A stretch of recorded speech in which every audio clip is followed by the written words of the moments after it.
नमस्कार, आप देख रहे हैं एमएफ न्यूज। आपके साथ मैं हूं भुवन शर्मा। देवभूमि उत्तराखंड से एक बड़ी खबर सामने आ रही है।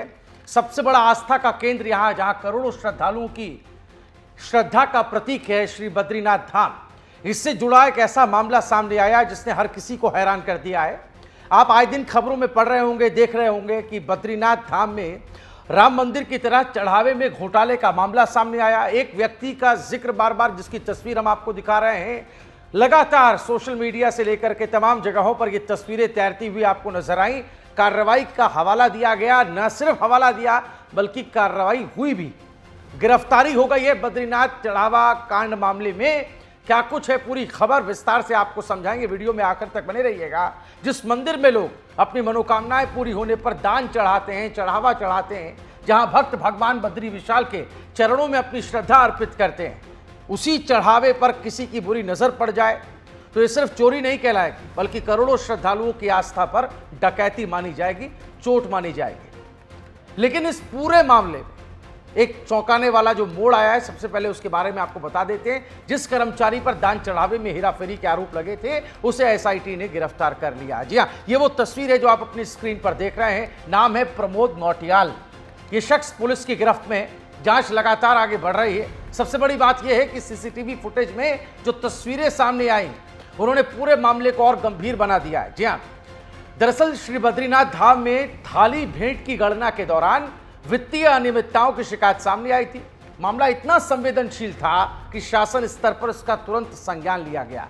मुख्यमंत्री पुष्कर सिंह धामी के नेतृत्व वाली सरकार ने साफ संदेश दिया कि चाहे मामला कितना भी बड़ा क्यों ना हो, आस्था और पारदर्शिता से खिलवाड़ करने वालों को बख्शा नहीं जाएगा। इसके बाद बद्रीनाथ केदारनाथ मंदिर समिति, जिसे बीकेटीसी कहा जाता है, इसकी ओर से शुरुआती यानी प्रारंभिक जांच कराई गई। जांच में जो फैक्ट्स सामने आए, उन्होंने सभी को चौंका दिया।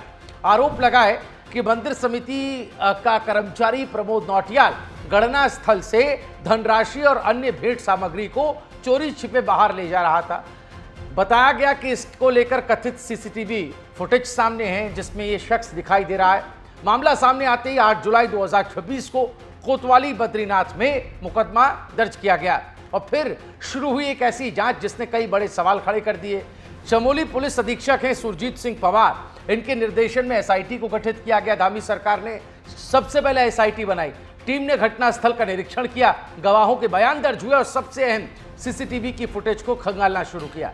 यहीं से कहानी ने सबसे बड़ा मोड़ लिया। सीसीटीवी फुटेज में कथित तौर पर आरोपी कई बार गणना कक्ष यानी काउंटिंग जो रूम है, वहां से सामान बाहर ले जाता हुआ दिखाई दिया।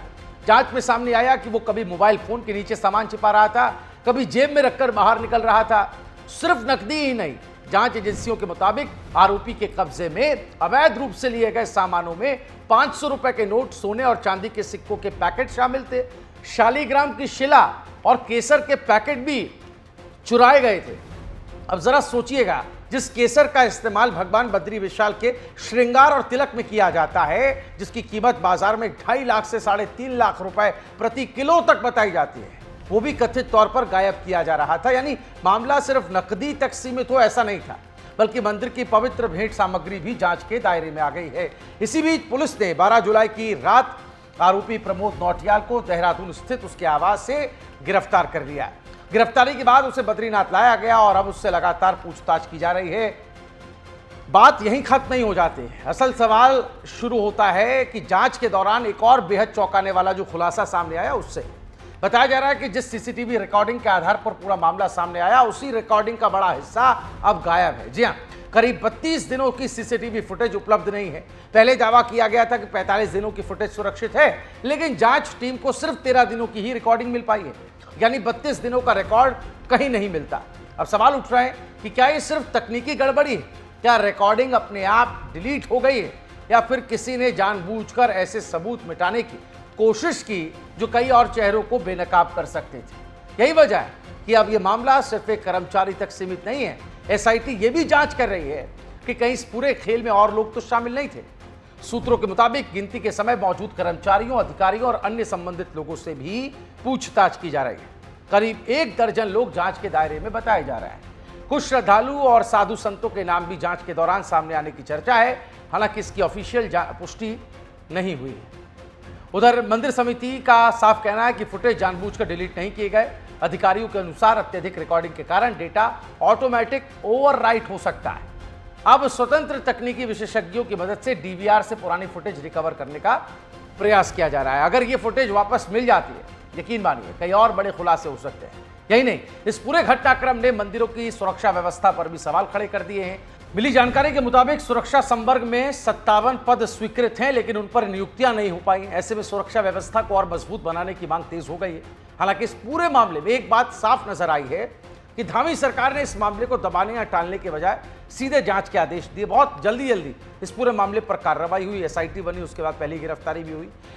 एसआईटी बनाई गई, आरोपी की गिरफ्तारी हुई, सीसीटीवी फुटेज खंगाले गए, तकनीकी जांच शुरू कराई गई और पूरे नेटवर्क की तह तक पहुंचने की कोशिश की जा रही है। यानी एक तरीके से संदेश दिया जा रहा है कि देवभूमि में आस्था के साथ खिलवाड़ करने वालों की के लिए यहां कोई जगह नहीं है।